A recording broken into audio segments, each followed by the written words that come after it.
What's up, ladies and germs? And we're back from like outer space. Well, it's like we haven't been on for like a long time. It's like this is like the undiscovered country again, yo.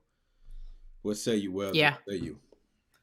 I say today I learned that there are photos from the surface of Venus that exist that were taken before the equipment melted by Russians.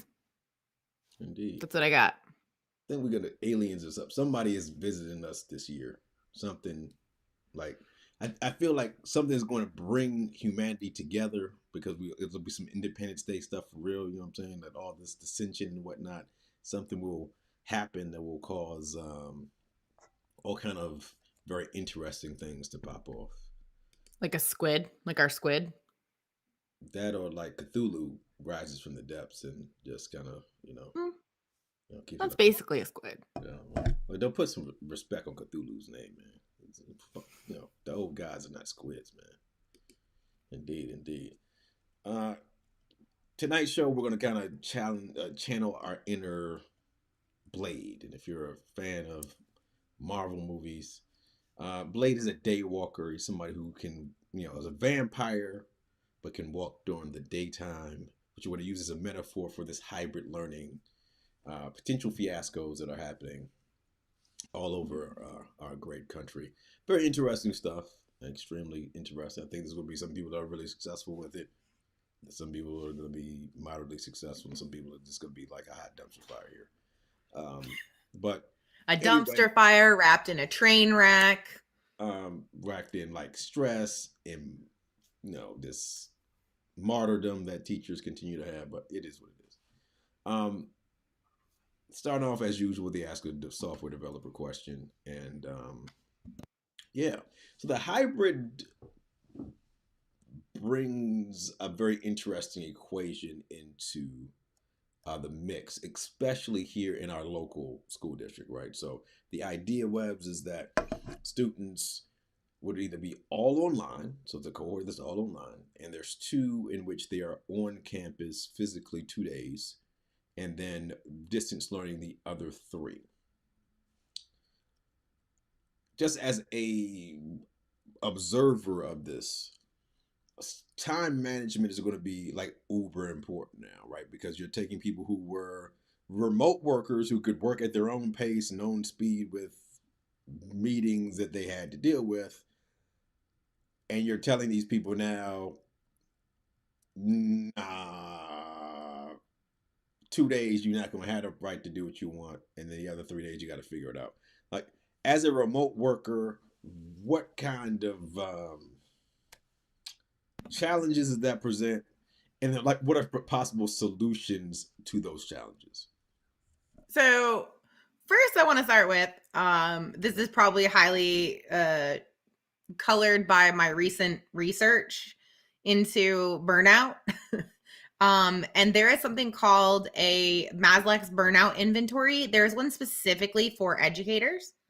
So I would say that is a place to start. You can do the Maslach's burnout inventory and kind of get an idea of where you are presently, and then always go back and revisit it to see if things have changed. So that's one thing, like figuring out what your baseline is in anything, especially in software development, is a way, and science in general, is like you have to have something to compare against, right? So I would start there, like figure out what your baseline is so that you know if you're getting worse or better. But when it comes specifically to like time management and efficiency things, if I'm thinking about some of the things that I do to kind of keep myself on track, that is really hard for one. Like when you are kind of alternating between maybe you're remote one day, then you're not the next, makes it a little challenging. Um, but I rely heavily on my calendar. I think whether you're virtual or in person, relying on your calendar is one good way to go. You can schedule everything there, then you can live by it. I think, what is the tool you use to move between your conferences? Meter? Mm-hmm. Yep. Yeah. So like a tool like Meter would be good. And I think that's good for, like I said, virtual or in person. doing something. I mean, there are still a lot of things that we've talked about before that would still be useful. Like you can still Pomodoro in person. Like you don't have to, and you don't have to restrict that to just a virtual thing. You could Pomodoro, and every once in a while, get up, move your arms, move your legs. Um, so I think that would be part of it too. I heavily rely on my to-do list. It is kind of my, gospel of the day, where I kind of work through those things that I have listed for the day, decide if I'm going to delete something, do it, defer it, or delegate it to someone else. So that would be another thing, is having a solid to-do application, whether that's, Google Keep, or I like Todoist, or something like Nifty, or um, myriad other to-do tools, OmniFocus, just the to-do app on iPhone. You can also do like a bullet journal if you want to do something paper pencil, or design a bullet journal on your iPad or phone or whatever. So there's lots of different routes you can go with that as well. Those are probably the two biggest ones as far as time management goes, are calendar and to-do list. Because then if you make your to-do list like your anchor point, and you're not sure what to do, and you always go back to that to-do list and dump everything there, then you can ensure that you're always kind of on track with whatever you're supposed to do next. And actually, that's a strategy that I shared with my mom, and she's a huge fan now. So, if I can convert my mom, Indeed. it is a strategy that is useful for many folks. Not everybody, but lots of folks. Indeed, indeed. I mean, so We're very different people. So, what would you recommend to someone who aligns more with the Mike way of thinking? Because I am very linear, I'm very routines, systems, things in order, and you are chaos personified. And yet, you also manage to get through all your stuff and get everything done. So, what are some of your favorite things to use or strategies?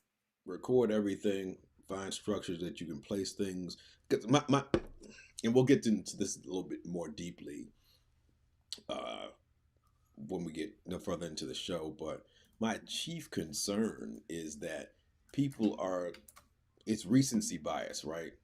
So we got this idea that, oh, the distance learning it was horrible, and we nobody can do it, and kids are doing this, and this doesn't work. And at least in Nevada, like, the kids weren't learning inside the school buildings either, right? It wasn't like 100% of kids were walking out able to do math and to read and to do science and stuff like that.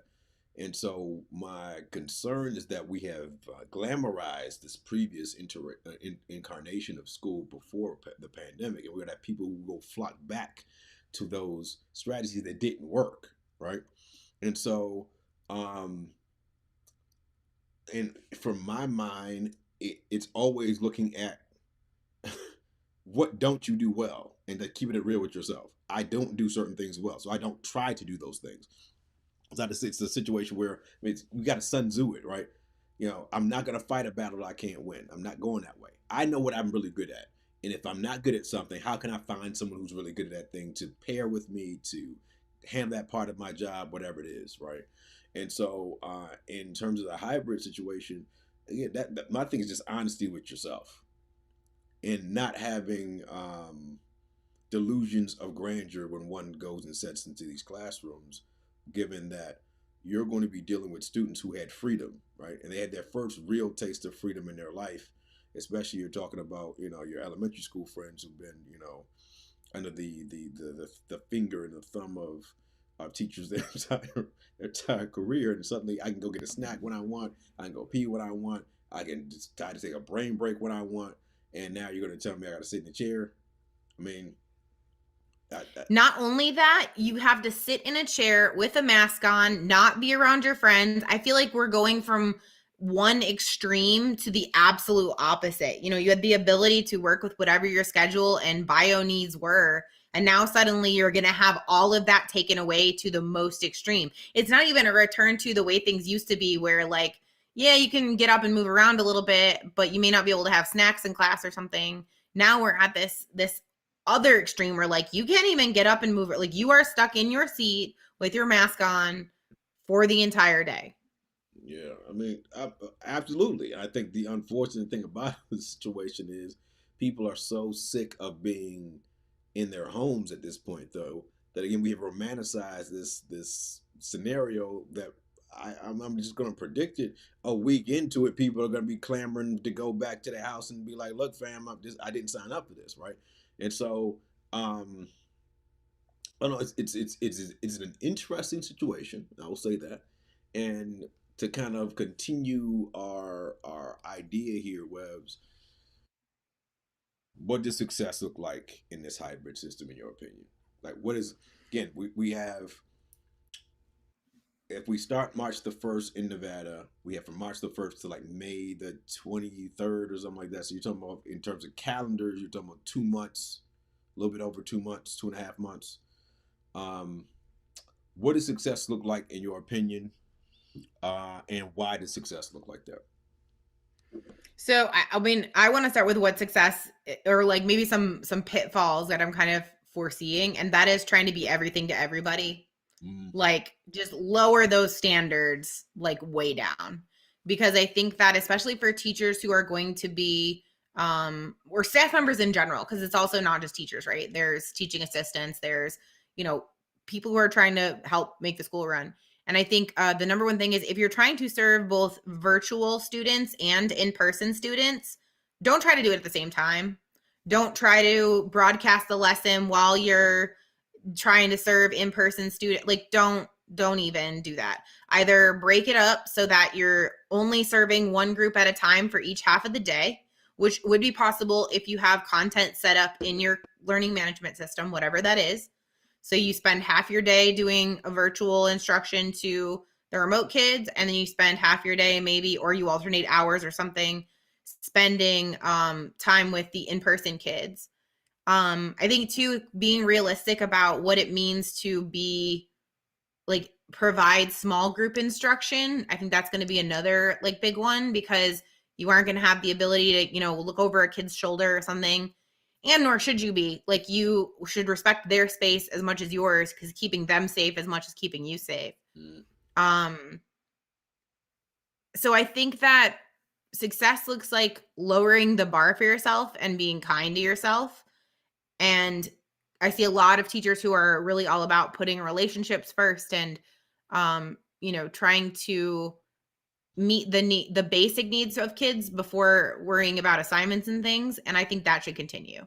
Like continue to worry about meeting the basic needs of that kid. um you know, if we're really genuinely concerned about like mental health as has been purported, and this is the whole reason for the return, then care about their mental health. Don't chastise them when they don't turn an assignment in, or if they're late to something or whatever. Like, you know, respond with kindness and care. And I think that if, as long as everybody makes it out the other side, that's what success looks like. oh, As long facts. as everybody makes it to the other side relatively mentally, you know, still together, I think the measure of success. Interesting. So I'm going to take that and go in a different direction. All right. I think success, the only measure of success in this scenario is after we finish this, someone says we need to change how school works. And if that does not happen, then you have wasted the last year um, moonwalking. And that's my phrase, my turn of phrase that for everything. That's how education has worked in this country forever. We look backwards while we're scooting forwards. There's no idea. We have no idea what's coming. If we just turned around, you could better prepare for the eventualities and the necessities that are going to be required of students to be successful um, as 21st century citizens. But the disappointment to me would be in August 2021, you are still grappling and grasping at August 2019. And if that is the case, then this is all a pointless exercise. Um, the other thing with success, I think, would be the idea that we would have individuals rise up and say that perhaps we should have kids who have optional days to come to school. We should have more hybrid and more interesting ways to do things. Um, Paul Arden, who is, I guess, he's one of my the secular priests whose works I read continually, just says that relying on experience is lazy, and how he frames it, it's just like it's the opposite of creativity. It's a scenario in which the safe path is this, despite the fact that we know the safe path didn't work. Like again, it would be one thing if 85-90% of the students were reading on grade level and doing math and science. We had these innovation hubs and everything. But you're talking about a very, very low success rate before COVID. And we still, for some reason, are like loath to leave this system of that this agrarian system that doesn't make sense whatsoever. Now, every time I see a kid turn in an assignment at 11:30 p.m., I'm like, cool. Ding, ding, ding, 11:30, 12 o'clock, 1 in the morning. Kid's doing his work when he feel like doing his work. Now you're going to tell that person you can't do that anymore, even though you're turning your work in. Now you got to do it between the hours of X and Y, even though that doesn't make a hill of beans difference to me. Go ahead, Webs. I was going to say a couple things. One was the idea that what was before worked. Because I see that same argument, like, oh, we need to get back. Why? That too was broken. So it's interesting that we do romanticize the way that things were, but I think that's more my theory, at least, is that wanting to get back to that is more about a general return to something familiar than it is about returning to a system that worked well. I've seen now a ton of like informal surveys pop up where there are, a big chunk, like sometimes 30 to 50% of a group of kids or parents or whatever who want to keep the remote model and like being able to work remotely. It works for them and it works for their families. And unfortunately, like the vocal group of people are the ones who want to go back to the way things were. And maybe that did work for them, and that's great, and they should have that option. But it did not work for a very large group of people. And I think it's important to acknowledge that. And then there's something else you said, and now I'm totally drawing a blank on it. And I don't know. If I think of it, I'll say that. Yeah, but I think it's the dueling, this idea of dueling special interest groups, right? And so some of the like real conversations I've had with students the last couple of weeks has been like kids I know were bullied in person school. Now they can play games with kids. They can be friends with kids who are not in their classroom. They have all this like really interesting stuff going on. And when you start having those conversations with them, they're like, I don't want to go back because for me, going back has all these unpleasant memories of me being, picked on and not having clean clothes and this and the other stuff. And it really was really interesting that one of the kids like really opened his heart in the meeting. And he felt safe doing so in the Google Meet, but I could not imagine him doing that in a physical classroom. So that was very interesting. So again, are there people whose mental health is being damaged by the fact that they are not physically in proximity to other people? Absolutely, positively. I will never go and say I disagree with that. Is the opposite also true? Absolutely, positively. So giving people choice in how school is done, to me, is the only fair way to do this. It shouldn't be, you know what? The way we've always done it is everybody's physically in school 5 days a week for 7 hours and 11 minutes. So that's what we have to go back to. There has to be some innovation in the system that allows families to better prioritize their mental health, whether that's going back to physically or if that's staying remote. But also a scenario in which you cannot evolve the profession if the only thing you do is what you know. And so you really can't look at a scenario in which a doctor's always looking at new techniques in order to be better as a surgeon. The ability to go and LeBron James does different weight training in order as he gets older to put new things in his bag of tricks to be able to have longevity. It doesn't seem like education wants that, nor does it have the machinery, I think, to even pull that off. Webs, go ahead. Yeah, I think that one of the biggest disservices that has been really raised to the forefront is like that before technology was optional, right? Despite the fact that we have ever evolving technologies in our society that we rely on and careers in those fields, the number of like flipping through different like job postings and stuff, and I'm sure some of this is because of like my job or whatever, but I feel like I see more and more people who are software developers, who are programmers, who work in those fields of data science and stuff like that. And yet we don't talk about data science unless you go to a specialized school, like a magnet school or, you know, a special academy or something like that. You don't have the exposure to things like data science. You don't have the exposure to the tools that are used and the ability to take a class in JavaScript or Python or whatever. You don't even have access to like what modern ways of working currently are. And I feel like that's a huge disservice to not only students, but to teachers as well. Like they haven't had the opportunity or the access.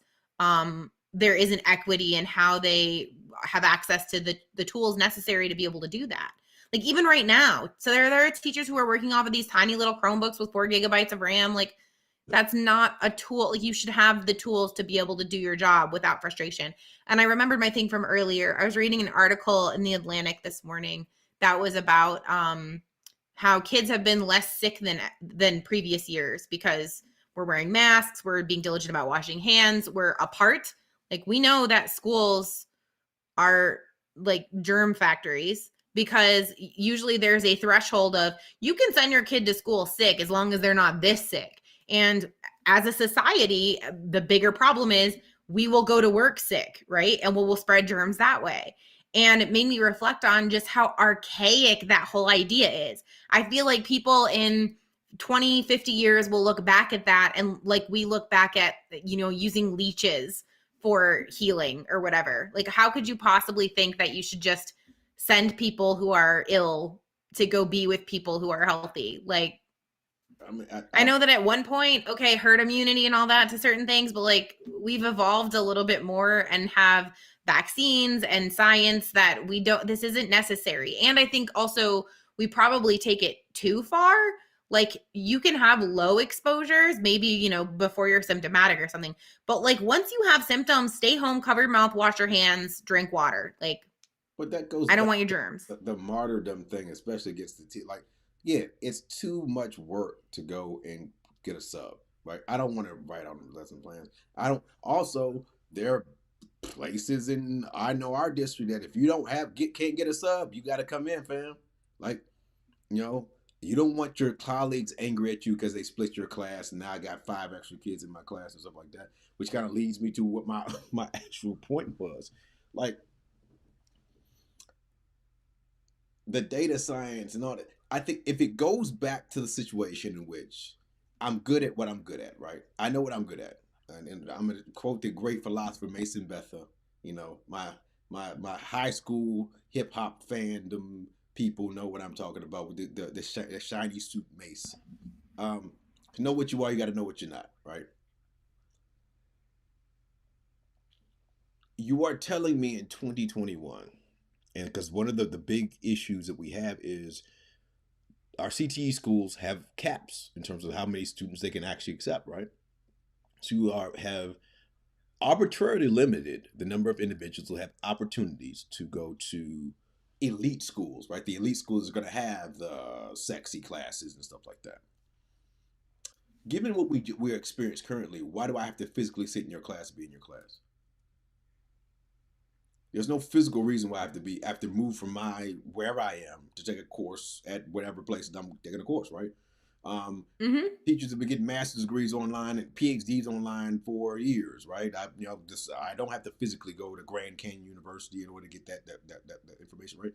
So why are we limiting K-12 instruction to this? If you're not physically in a seat, then you cannot physically count and you cannot physically learn and you can't physically get credit for this course.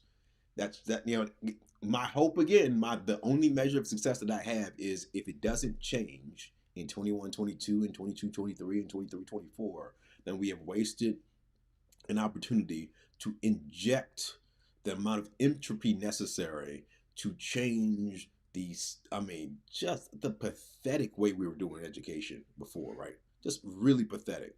There should not be a situation in which Webbs, you're the best software development teacher in the county, but we only have one person. Well, thank you. We only have one person can do that. Why the devil should we sit there and say, you know what, the only kids to get this information is the 25 kids that sign up for that class. Everybody else, I'm sorry, you don't get an opportunity to do stuff. That's mad stupid. Yeah. There is a comment in the chat, and I wanted to add to that. There's a lot of places that at Harvard, when I first started learning how to do the software development, um, Harvard has a course through edX that they offer. And so I had the ability to take that. There was no cap on the number of people that could be in that course. And you could take it for credit or not. It was up to you. So yeah, why doesn't that model extend to K-12? Some better than others. How do you make sure the learning is quality if they're not sitting in rows? First of all, we know the learning is quality when they're sitting in rows, right? So we already know that product sucks. Like there's no like debating. Oh, objectively, no, no, no. If you are, especially if you're a black person in America, your education probably blows. Period. Right. So it doesn't matter what state you're in, what city you're in, what county you're in. Your stuff sucks. Now, if we know this, and this is empirically borne out by any number of studies, right? And there is this constant by both the Trump administration and the current administration that's put the kids back in school, put the kids back in school, put the kids back in school. Now, this is not an academic argument. This is not a you will learn better being physically in a school argument because that's not true. That's 100% not true.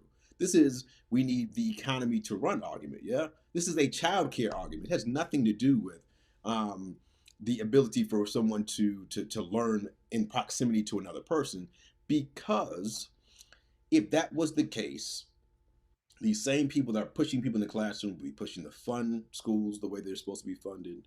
That would be pushing to have a situation where the teachers who needed some help in the current dispensation of learning, this learning situation, would be afforded, as you said before, the devices in order to learn and teach the best way they could, which was not the case. We had people with Chromebooks, and I mean, Satan created the Chromebook, and I'm just going to say that straight up and down. Satan created the Chromebook. That is a crappy piece of garbage product, straight up and down. All right. So I was gonna add to what you were saying about how in doing some research for something else, had surveyed a bunch of my colleagues about their experiences with education and what experiences they felt most contributed to their success as a software developer or in tech, because not everybody I talked to was a software developer. But and consistently, I think every single person I talked to, the experiences that they felt most contributed to their success in the workforce now were things that happened outside of the classroom. They were either sports teams where they were forced to work together with people they didn't know toward a common goal. They were debate teams. They were student council. It was all these activities that were deemed extracurricular. That were not in there. I don't think there was a single person who said there was a specific teacher or class that really helped me be successful. It was always extracurricular things. I'm sure there were adults and teachers and support staff and whatnot behind those clubs and things, but it wasn't like there was this one math lesson that was just like mind blowing, and now I do data science. Like that was not the case. And so I think that reinforces the fact that the previous experience of being in classrooms sitting in rows does not necessarily guarantee that the learning is quality. But also that reinforces okay.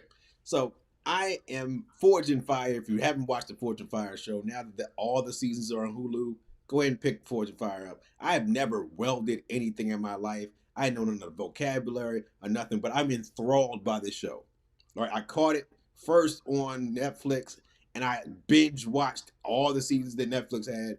And then I found it on Hulu. I didn't know it was on Hulu, and I just started binge watching all the seasons. The show is so interesting because it is American education, or what it should be, right? There's some issues, like most of the contestants are cisgender white dudes, right? All right, a couple of white ladies are on there. Haven't seen a woman of color yet, and perhaps there are women of color in there. It's been one black dude since I've been watching. But the thing that's so intriguing about the scenario is they are given a task. They have to go and rely on, like, some of them have never done some of these techniques ever before until they have to do this task, which is amazing, right? They're cheating off of the other contestants, like, oh, he looks like he got an idea, let me go and do. It's really an interesting experiment, right? They have to build something. They build it. They get feedback on the thing that they build, and almost to a person, even when they lose, they say, I'm glad I came here. I got to learn from other bladesmiths. I was evaluated by these amazing people, and I'm leaving a better bladesmith than I was when I came in here. And you're like, okay. Great British Baking Show. But, That's same concept. but you have But a with cake. scenario in which you are tasked with doing something tangible, not something that's theoretical, not something that is, here's a 50 worksheet, 50. They have to do math, they got to do chemistry, they got to know how to do things in sequential order. All these things we want students to be able to do, this television program like embodies. And so when you go and you tell me that a kid sitting in a physical space with the amount of boredom that I experienced in my education career, that I'm sure that you experienced in your education career, and suddenly I am learning despite what I'm being offered, not because of it. And I can tell you, I mean, I ain't gonna disrespect them teachers, but I can tell you 3 or 4 teachers, especially in high school, when I was like, word, like now, especially now looking backwards, like, dude, wasted my time, fam. Like, we literally sat in the chair, you talked for 50 minutes, and I was like, all right, okay, cool. Let me regurgitate this crap to you. And if I regurgitate it the correct way, then I get an A. If I decide I'm going to take artistic license with anything you regurgitated, and suddenly I have displeased you. And I'm screwed. So, I don't know. It's just, we can go on for that tangent forever and ever and ever and ever. That being the case, like, what are your ideas for this hybrid foolishness, man? Because, I mean, the way that it's being marketed here locally is that the teacher would have to do double duty the entire day. The teacher that would decide to go in is both on camera and teaching a lesson at the same time. And I don't realize that the people who came up with that plan understand how difficult that is, They given, don't. I mean, that's just it makes you wonder, right? It just really makes you wonder, like, what genius decided that you have to sit down in a chair, all right? And one would assume your mask would be off, yeah, in order to be able to make sure that you can enunciate words and people can understand you, right? So you're standing probably 15 feet away from kids just to make sure that nothing pops off and like spit doesn't go anywhere, and you got this like zombie crew in front of you that can't talk to one another or mumbles and are 6 feet apart, and then you got a group of kids online. Are those group of kids online? Are they unmuting themselves and talking? Like, how are they interacting with people? Like, how does that work, fam? You just made me have a brain slam. First of all, I want to say, I think Terry's idea is brilliant. We should ask kids to design it, and I bet they would come up with a way better solution than any adult. Facts. I'd also love to hear from anybody else watching if you have thoughts, ideas, or feelings about hybrid, if you're going back, if you think you know what you're going to do. But you just made me realize something. So, back in the day, when I actually went into an office, there was often a group of people in the room and a group of people who are remote. And one of the very common problems that we encounter when you have a group of people who is localized and a group of people who is remote is that the group of people who are remote get forgotten about, like, entirely. You forget that they're there, they don't get addressed, which makes sense because as humans, we tend to interact with the people who are in front of us.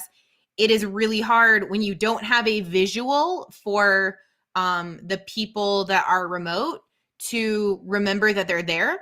You also don't have, probably won't have any feedback as to if what you're doing actually helps them. So oftentimes, especially like there was a project I was working on where I was one of the people who would go remote for a few weeks at a time, and there'd be like 2 or 3 of us that were remote while everybody else was in person.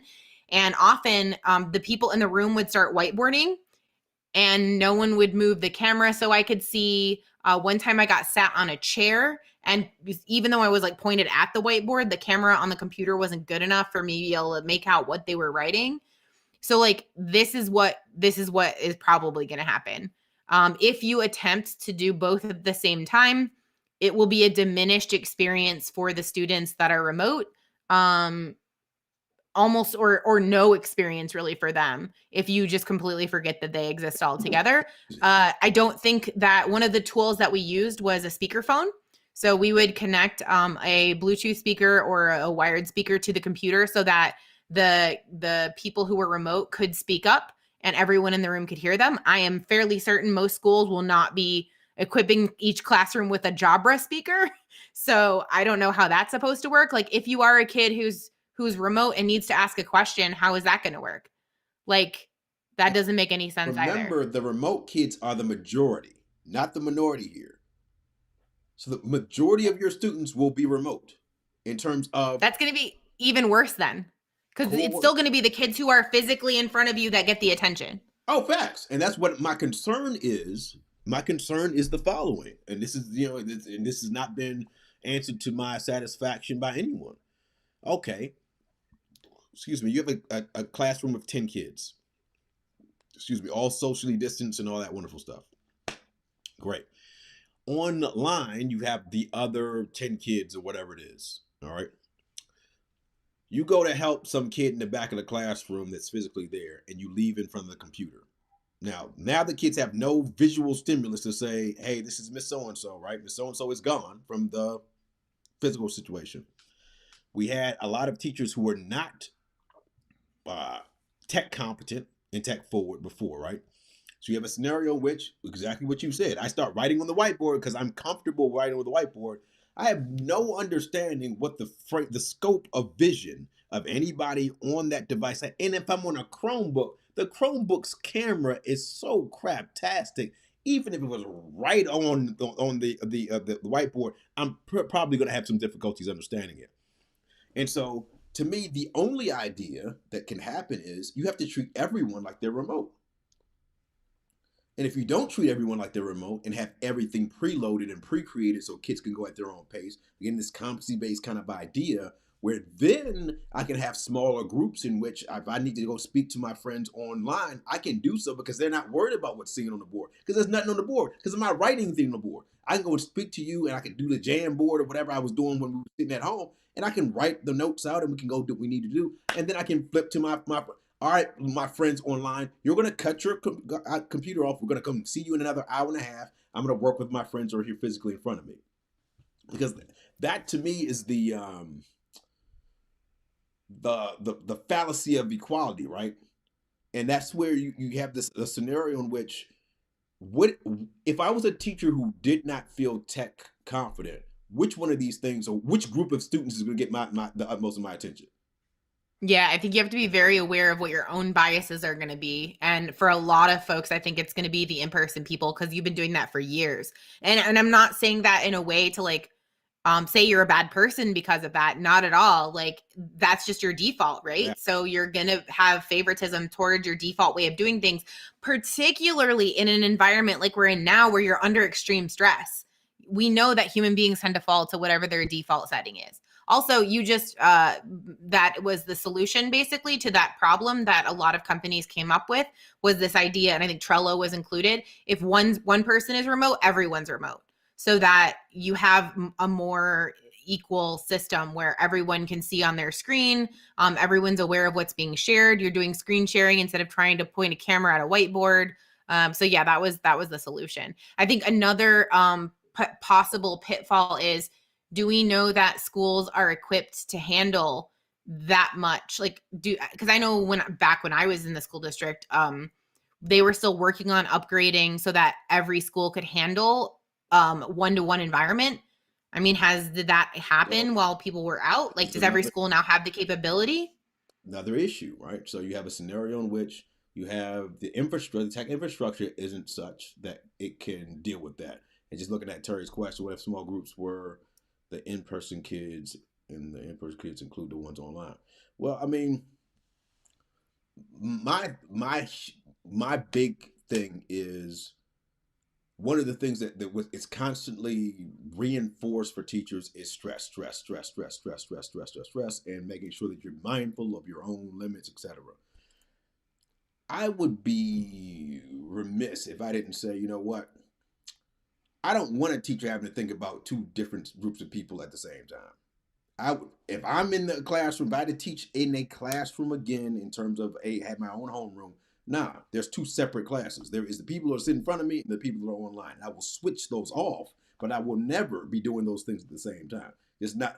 I cannot physically go and help a kid, especially if I didn't have the technical chops to be able to go and troubleshoot issues that a kid online would have, which is a lot of the issues that we have currently, where I get an email from somebody about XYZ happened and this, the other thing happened. You're like, all right, did you share that screen? I don't know how to do that. Problem, right? So now we have a situation in which, so the other deal kind of like, I'm rambling now, but the other thing that's there is one of the things in the hybrid plan is in order to like not have all this bandwidth being used, live stream your lessons. Now, what kind of problems does live streaming present? I can't ask questions, right? Is this a situation where I'm being talked at? Now you're going back to the saved on the stage situation where I'm being talked at for 15 minutes. And again, most of my audience, and if we're talking about specialists in our district, we're going to be teaching every kid at one time, every kid in grade level at one time. And also at that point, if you're going to live stream it, why would you not then record it? And I'm also guessing, or like, this is actually a good example. So we live stream these episodes, but they're also available for playback on Facebook and on, I think, Twitch and on YouTube. It's like you can go back and replay them. But at that point, like, why not just like record it? Or, and again, I think streaming with a playback option would be good. I am going to assume most teachers don't have that technical capability of having the tools that they need to be able to do that, or the technical literacy to know how to put those pieces together. I have seen some teachers who have explored OBS, but I feel like they are in the extreme minority. They are not like your everyday teacher just, suddenly has become a streamer. I did see it on like Instagram or something the other day. Somebody put a picture of like teacher in 2019, being a streamer isn't a real job. And then it says teacher in 2020, and it's like them with the headset on, which I thought was hilarious. And you also have to have the hardware to do that. You have to have the software to do that. Like you have to have some technical knowledge to do that. So you're talking about, okay, the average age of the teaching profession is closer, got to be closer to 50 than 30, right? So if you're talking about an older profession full of people, it to me is insensitive to ask people to work so outside their level of comfort that, and the perception again is that, okay, yeah, you can do this. I give people like a week, fam, about a week before it's like, what is this? Why am I doing this? I'm just babysitting. That's essentially what I feel like a week is generous. I'm gonna give them a week, dog. I'm gonna give them a week because, especially if you're talking about the schools that are not gonna have the bandwidth necessary to do actual live lessons. The problem with live streaming with little kids is I want to ask questions. All right, cool. So I'm a teacher on a live stream. You're not live streaming on YouTube. You're live streaming on Google Meet. All right, so it's a different experience. So I throw this Google Meet up there, and I'm doing this for kindergarten, first grade. Those kids do not have the ability to type in a functional way what's going on. And as a specialist, like, it's even more troubling to me because then I'm gonna have 200 some odd kids on one call. I can't manage that. Not when, again, Bob has been used to getting up and going to the bathroom when Bob felt like it, getting snacks when he felt like it, deciding I'm gonna take a TV break when I felt like it. You are deep now. Bob's nature is X. Now I am denaturing that to come sit in a classroom where Bob cannot get. I mean, there has to be some sociologist that's like jumping at the bit right now. Like, look, fam, we about to make a whole bunch of money going and studying these kids in this hybrid situation. Not the kids who started off hybrid, but the ones who were at either most of the school year, half the school year plus, at their homes in distance, that now have to make this transition. I'd be very, very interested in the mental health of those students, given that, at least in our district, These are kindergartners who have never been in school before. So kinders who've never been in school before are now going to be asked to go and see a strange person with a mask on their face or a shield. Like, come on, man. I hadn't even thought about Come that. on, man. Come on, man. Like, hey, are you Mr. Lang? Yep. Can't you tell by my eyes? Like, I mean, come on, man. Like, that has to be a freaking a shock to some little 5-6-year-old kid. That's interesting. So I just got this new book. I think it's called Scale, and I can't wait to read it with this in mind, because I feel like if there's one thing education doesn't do super well, it's scale things. What, in terms of like? And by the way, I don't what about Terry's comment, or just my comment? Just in general, it was something I was thinking about when you were talking about that, but it would apply to this as well. So the comment in the chat is, in higher ed, to do both online and face-to-face online, we have grad students play wingman, watch the chat, etc. One person can't see it all. And that's absolutely true. So in software, we have this idea of scale, right? So let's say I decide I'm going to design this new application. And it's like a chat application, like, Twitter, Facebook, whatever, social media application. And when it first starts out, I'm only serving maybe, a dozen people or something. So it's not a big deal. But what happens when I'm trying to serve 2 million people? Then can I handle the number of transactions that are happening as people are, posting tweets or posting, timeline updates or adding friends, people are signing up for the service. Can I handle all of that? And that's basically what the ability to scale is. So can I scale up and scale down as I need to? And education doesn't scale well. If you think about it, like, once you add a certain number of students, you have to add another teacher. And it's this very, a lot of the things in education are very manual processes. That's another thing we try to stay away from in software development is I don't want to do things manually. I want to automate it. I want to write a script. And the reason for that being, the computer is going to do it the same way every time. Now, if you program it wrong, it's going to do it the wrong way every time. But if you program it the right way, it's never going to fail you. And human beings are terrible at being consistent. So we want to do automation so that, one, we don't have to touch it, right? It's just going to happen on its own automatically. And two, so that it's consistent. It's happening the same way every time. And while there is a certain bespoke artistry to education to a certain extent, I think there are areas where it could be tweaked to scale a bit better. And I think this is an opportunity to be able to do that, because like you were saying earlier, you can have a teacher who is, we know you are a phenomenal teacher at, algebra 2 or something. And now every kid can have the opportunity to take class from you because they can take it in their own time. They can stop it whenever they want. They can do chunks of 5 minutes, 10 minutes, an hour at a time. They're then learning about their own ways of learning and what works best for them. You have the ability to address your biological needs when you need to. There is no more, we have to take a classroom bathroom break. Like if you slow down and just look at the way that education functions, if you strip away all the cute things about it, it's just prison. Facts. And not as well funded. Facts. And that's another thing as an adult that I'm loathing. I can't go to the bathroom when I want to anymore. I'm gonna have to hold my bowels until God knows when. Yeah, and instances of urinary tract infections are far higher with teachers than other professions. Eating. I don't feel comfortable eating on that campus, so I'm not gonna eat. Oh yeah. Mm-hmm. So I'm not gonna eat. I'm gonna wait until I get home. So just a lot of real interesting stuff. So in terms of tools, you mentioned some tools earlier, and I'm just gonna kind of go through some more tools that I would definitely make sure,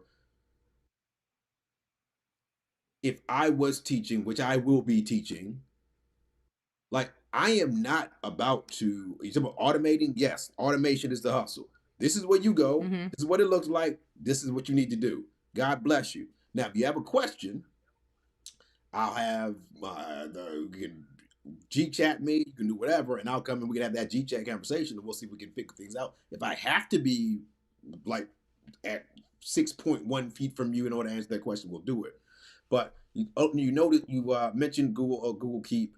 just great, just basic checklists and reminders and stuff. It's just good just to have the kids like for their stand-up-ish type thing, which is something I would definitely integrate into your classroom if I had a class full of students, especially 1 through 5 and older.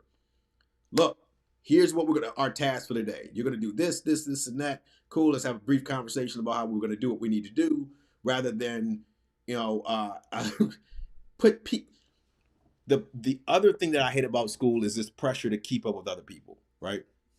That I'm on somebody else's schedule rather than being on my own. And I think a lot of that Mm-hmm. is, again, we don't have things ready for students. It's this now I got to go get this sheet of paper and I here's your print. Why we got to do that now when every kid at least in Las Vegas has a Chromebook and we have Chromebooks available? Mm-hmm. Ain't no reason to do that. So Google Keep will be one. The other deal, like this is the one that I rely on heavily with just the hybrid, is VidStep. And it's taking videos and breaking them down into steps. All right. Yo, here it is. The free one is enough that you can just kind of remix everything. It's embeds in Canvas. So if you're using Canvas, this is one you can deal with. So collect VidStep. I click it. I'm done with that step. All right, Bob. I got a visual notice, a visual tick that I am finished with this step of information. Then to the next one, then to the next one, to the next one. God bless you, Mr. Lang. I got my work done. God bless you, youngin. Go do what you need to do. VidStep, definitely one of the things. It takes, you just take your video, you upload the video, you handle your business. All right. Wakelet. If you ain't using Wakelet at this point, again, as a way to not only curate your information, but give kids, again, this is the blueprint for what you need to do to be successful. Here's Mr. Lang's little video of me walking you through everything. Here are the pieces of information that you need, and I'm going to take that and I'm going to embed that into my Canvas course. It can be embedded the same way. So I like Webb mentioned before. I am in Kindu. If you've ever read the ballad, the Epic of Gilgamesh, I dig chaos. I like entropy. That's how I get down.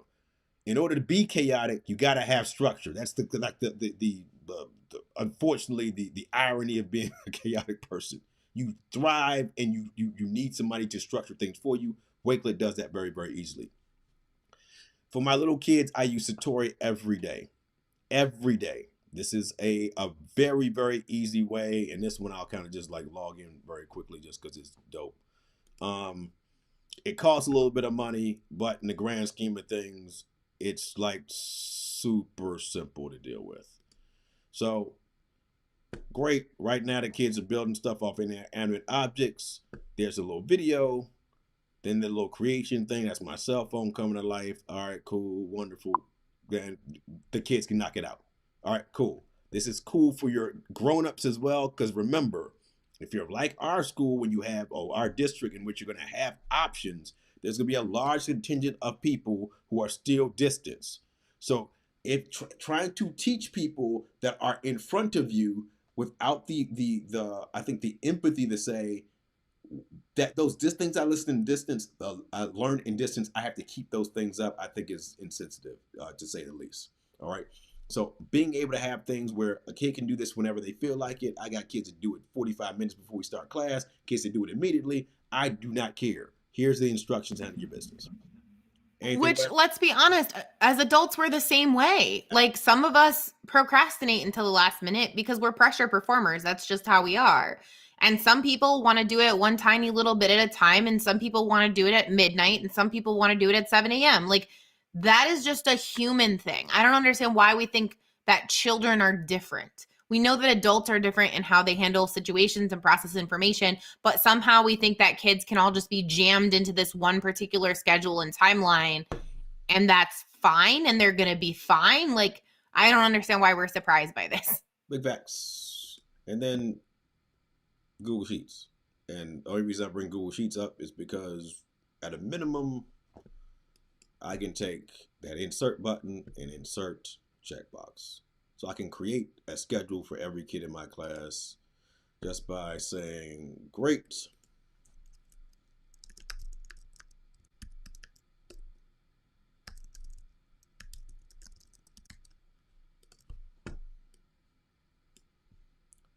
Boom, boom, boom, boom. Everybody gets a copy of that bad boy. And as you finish stuff, You click them bad boys off. Boom, boom, boom. Like that's a no frills checklist of crap. Because again, we're taking people from we're taking people who were noble savages to use the Cartesian philosophy, and now we're saying, yo, you're going to sit in these chairs and become civilized people um, automatically, and that's not going to work. That's not going to happen. It's going to be a disastrous situation. There are tons of other tools, billions of other tools that are super cool. I mean, Nearpod has been the thing for our district that people have like um, gone and grasped in terms of just saying this is a tool that works. Nearpod is dope. Use Nearpod, formative, edulastic, etc. But I would treat every kid like you're still distance, and I would use myself as this facilitator of learning, whether I was in person or online, rather than trying to teach like 2019 and stress yourself the devil out and end up going to the hospital yourself, not because of COVID, because you had a heart attack or a stroke trying to be super person inside of a classroom. And that's where my fears are, is you're going to have people who put themselves in a position in which it's not healthy, not because they're going to catch COVID, it's because they're going to stress themselves out to such an extent, trying to perform at an optimal level for 2.5 months or a month and a half or whatever it is, um, that is going to cause people, even more people, to leave the profession. That I tried to go back the way it was and it didn't work. So let me finish the school year out and let me go find something else to do. I think too, like I said at the top, finding your baseline of burnout, even if you don't do the link that we shared and you want to try and find like a free version, that's totally cool. But figure out what your present baseline is before you go into this new and stressful situation, because the last year has been very stressful. Putting aside even the specific like education related issues, as humans we've been through a lot in the last year. And so I think it's important to acknowledge like where are you right now, figure out where you are right now so that you know that this new influx of stressful nonsense is going to have an impact on you. And so there has to be a way to like work your way through that. I've actually been working on a burnout journal to kind of keep track of internal and external things that impact you with regard to burnout. And maybe I'll share that somewhere on our social media. I currently have it for Excel and numbers because it's essentially a fancy spreadsheet, but it's pretty and people may want to use it. I could also make a PDF version if you're willing to do your own calculations. Indeed. Now, our friends in CCSD, the time of Canvas is very quickly upon us. If you're not in the know, there's a high probability that there will be no Google Classroom next year for you to fall back on. So if you're not someone who is a Canvas competent person, our shows from here on out are going to be distance and hybrid and learning management systems, with the idea that Canvas is something that like everybody is going to have to need to know, because that's where we're going as a district and perhaps as a state as well. So um, our shows on the show on Sunday is going to kind of look at, if you have no idea how to use Canvas, just some easy wins to take, is I can take some stuff, throw it somewhere, and be very mindful that being mindful that you're the designer and the artist first. And I think there's I don't believe in the word teacher anymore. I use it just because it's parlance and other people understand. I haven't been a teacher in a very long time. Um, if you're not doing this thing with an artistic bent, where you're looking at or design bent, you're looking at student as your user. My students aren't performing at a level that's optimal. How can I change my course, or what kind of other things can I add to my course to entice these students to give their 110% best? And how do I take the things that my kids like and say, how can I integrate those things into my classroom? That to me is what Canvas is. That's why I think there's a lot of things that don't work very well on Canvas, but I like the name. I like the fact it's blank and it's this artistic opportunity for us as teachers to be curriculum designers rather than um, people who teach kids stuff. Because again, I can learn from YouTube. I don't need a human being that's in front of me anymore. I mean, 1965, 100% true. Was it like what 6 billion websites or something crazy like that? Webs. I think it's really funny. I have no idea. I couldn't even This is ballpark crazy. that. There are so many though. But I think that it's funny. One of the things that's been going around for a few months now is like, oh, Bob Ross and Steve Steve Animal Guy. Oh, Steve, Steve Irwin. Irwin, yeah. Steve Irwin and Mr. Rogers all managed to teach with just a TV screen. No, they had a full production crew. They spent weeks, nay months, working on scripts for those episodes. They had voices and characters for all of those puppets. Like there were a crap ton of people who worked behind the scenes to make that happen. And you know how they made it happen? They planned. There was so much planning that went into that 30-minute episode. So no, they did not just magically teach with nothing but a TV. And my face is turning red. That's how upset I am. Turn but them people off anytime I want to and walk out the room. Like deuces. Yeah, exactly. They had to make it engaging. So you wanted to stay. And I think one of the things that you've hit on beautifully that is this shift into what I think should be the next phase of education is that we start thinking more with the mindset of, like you said, student as end user. So we're thinking more of with the mindset of how do I do the analysis of what my user wants, what they're interested in, create content that's accessible asynchronously, right? So we don't have to be there at the same time as our user, but we can touch base with them if we want to, or if they need it. So I think there are a lot of core concepts in education that still apply. However, I think we need to shift where we think the bulk of our time is supposed to be spent. Because for a long time now, I think the bulk of our time should have been spent in the planning stages, and it's not, and we don't get time for it. This is something that Verena calculated and shared with me one time that has stuck in my brain. And that is, if you divide up the amount of planning time to the amount of teaching time, you get like 9 minutes per hour to plan, which is outrageous. Like I moved over to tech and we would literally spend like days on a 1-hour presentation. And I would just laugh the whole time because I'm like, we don't get this kind of leeway in education. Like if we spent 5 hours on a 1-hour presentation, we would never get anything accomplished. But like, I think that is a shift that you have hit like nail on the head.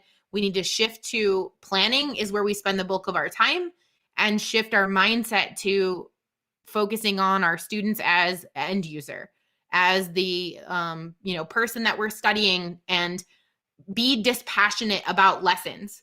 Don't get so attached to them that you can't take criticism and on how to improve them. I think so often like we really get attached to our lesson plans. We put so much effort and we think they're so beautiful and we've put so much work into it that you can't possibly find anything wrong with it. And then when it flops, we're heartbroken. When it comes to products, like that's a really difficult thing because you've thought about this application and you finally get a wireframe in front of a user and you're like, oh my God, they're going to think this is so amazing. And then they're like, I don't understand this. This doesn't make sense. Where am I supposed to go? And you can't say anything. You just have to write down and ask general questions that don't lead them in any particular direction. And it's heartbreaking sometimes. It's like, but I thought this was such a great idea. That's the dope so I think thing that's about the joint, though. I mean, that's the dope thing about it is the failure makes the victory sweeter, right? Like you got this scenario, like when you start to lose consistently, that's when you really understand what winning means, how it feels. But if you never lose or you don't perceive yourself as someone who's lost, though, then suddenly like, what is the point? And I think that also like the idea of lesson planning is stupid. It's a stupid concept, right? You're saying that a plan, which even in its best, even the best lesson plans I've seen, when you watch the actual lesson, it never goes that way, right? Because no one has a lesson plan in front of them that says, now say, Bob, get up. No one does that crap. It's an idea in which you deal with, you look at the people in front of you and say, I'm going to say this. And no one responds, that was stupid. Next time, X-nay that one out, that don't work. I'm going to say this, oh my God, I will tell you that for the last at least 15 years, I've walked in with a lesson sketch, a sketch of things that are probable. Same. recordings of things that I want to have actual done. Because to me, it's a performance, right? It's this buy Mr. Lang's cars. That's what the deal is. It's not you will learn how to do algebra right now while I'm doing stuff. It is a sales pitch. Will you come with me on this journey? If they're like, nope, then we got to find another pitch that's going to get them to go on the journey. Not here is this two-page lesson plan thing that I did that now they hate it, and now I feel bad because I wasted my time on that two-page lesson plan thing.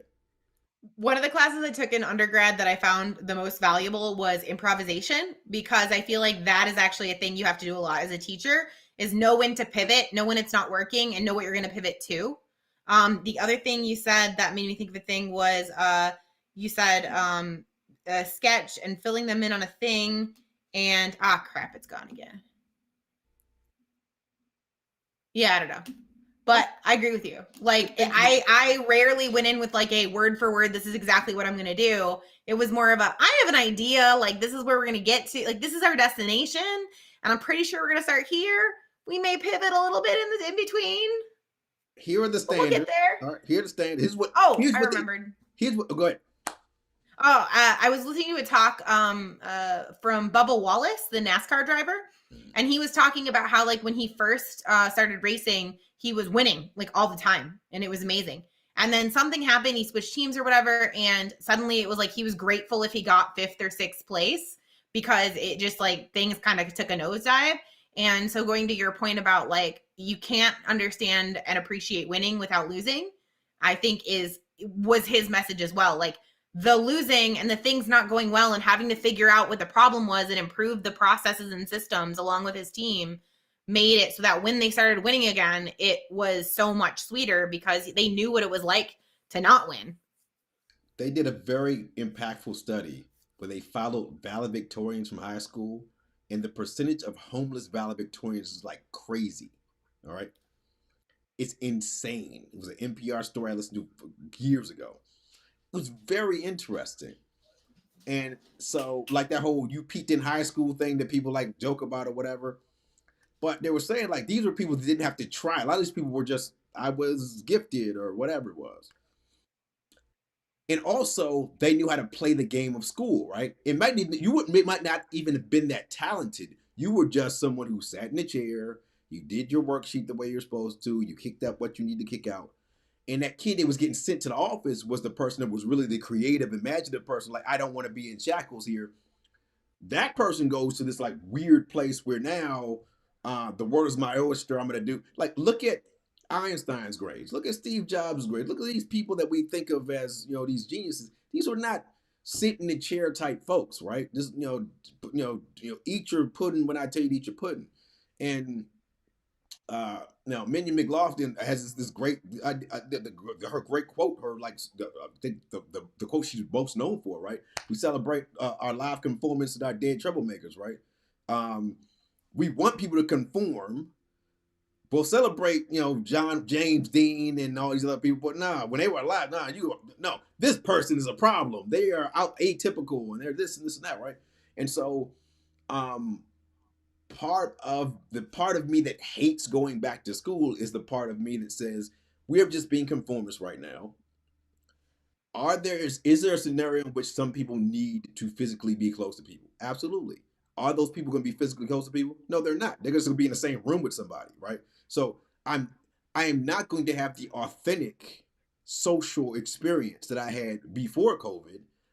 To me, it's like it's tantalus, right? I'm raising the apple above your head. You right when you go right. I can't do talking to some of these kids in these meetings, man.